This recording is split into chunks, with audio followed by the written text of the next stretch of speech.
अनेकदा असं होतं, की आपल्याकडे जे सोनं असतं, जुनं सोनं असतं, ते आपल्यावर आलेल्या अनेक अडचणीमुळे, संकटामुळे, आर्थिक चणचणीमुळे आपण ते विकायला एखाद्या सोन्याच्या दुकानात जातो.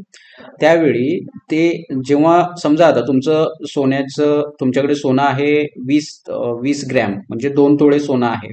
पण तुम्हाला त्या 2 तोळ्याचा रेट जो असतो बाजारभावानुसार तो मिळत नाही आणि इथंच ग्राहकाची फसवणूक होते. म्हणजे 10 ग्रॅम मागे कमीत कमी 3 ते 4 ग्रॅम त्याचं वजन कमी केलं जातं आणि तुम्हाला फक्त 10 ग्रॅमच्या ऐवजी 6 ग्रॅमचेच पैसे दिले जातात आणि ही सरळ सरळ त्या ठिकाणी झालेली ग्राहकाची फसवणूक आहे. तर अशा वेळी ग्राहक म्हणून तुमची काही जी कर्तव्य आहेत ती तुम्ही पार पडणं गरजेचं आहे. ते आपण एकदम छोट्याशा एका उदाहरणातून पाहूया, की हे दुकानदार मध्ये जेव्हा जातात त्यावेळी आपण बघतो की काय होतं नक्की. तर जुनं सोनं जेव्हा तुम्ही विकता त्यावेळी तुम्हाला अनेकदा भडीमार केला जातो प्रश्नांचा, की हे सोनं तुमच्याकडून कुठून आलं किंवा या सोन्याची शुद्धता नाहीये किंवा ह्या सोन्याचं वजन कमी झालेलं आहे, असं भरपूर काही काही गोष्टी तुम्हाला सांगितल्या जातात. त्या गोष्टींना काहीही थारा देणं चुकीचं ठरतं. अनेकदा काय होतं की तुम्ही गप्प बसता. जेव्हा जुनं सोनं विकताना त्यावेळी दुकानदाराच्या समोर तुम्ही गप्प बसता आणि दुकानदार जे म्हणेल त्या रेटनं तुम्ही देऊन किंवा त्या वजनाला देऊन तुम्ही मोकळे होता. आणि इथंच ग्राहकाची फसवणूक होते आणि दुकानदाराची खऱ्या अर्थानं सोन्याच्या दुकानामध्ये चांदी होताना आपल्याला दिसते. आता इथं काय करता येईल, एक उदाहरण पाहूया आपण. एक मिनिट. गरज पडताच काय होतं की ग्राहक दुकानात जातो पण किंमत ठरवण्याची संपूर्ण प्रक्रिया काय आहे हे त्याला कधीच सांगितलं जात नाही. कारण दुकानदार हा त्याच्या परीनं बिझनेस बघतो किंवा त्याच्या परीनं फायदा कसा होईल ते बघतो आणि इथं कशी फसवणूक होते ते आपण एक उदाहरण बघूया.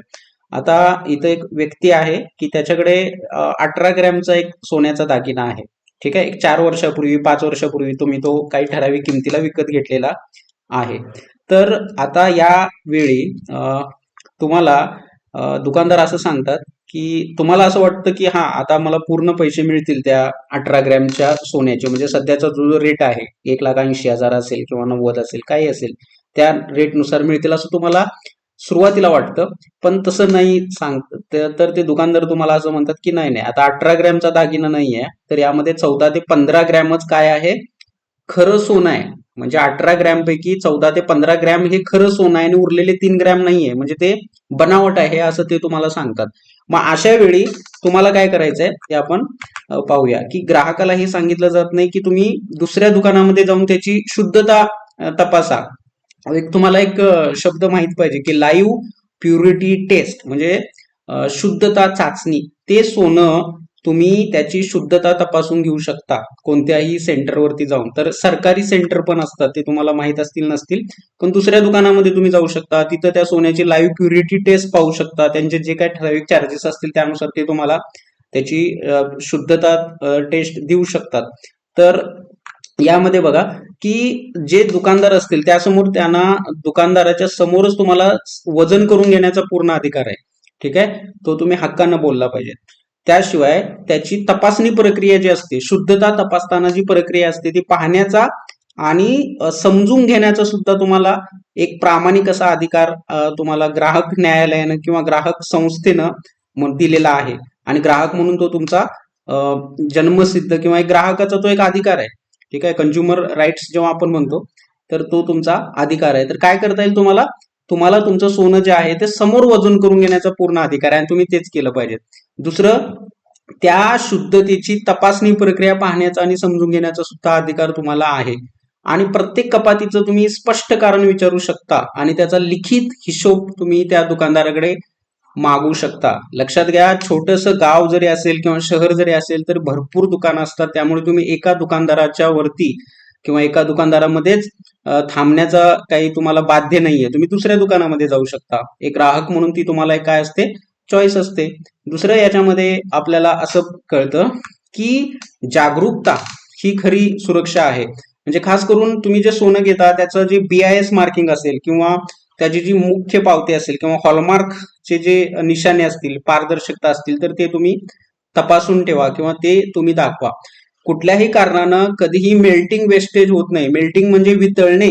हेच जुने सोने विकताना होणाऱ्या मेल्टिंग वेस्टेजच्या जाळ्यापासून तुम्ही तुमचं संरक्षण करू शकता. कसं करता?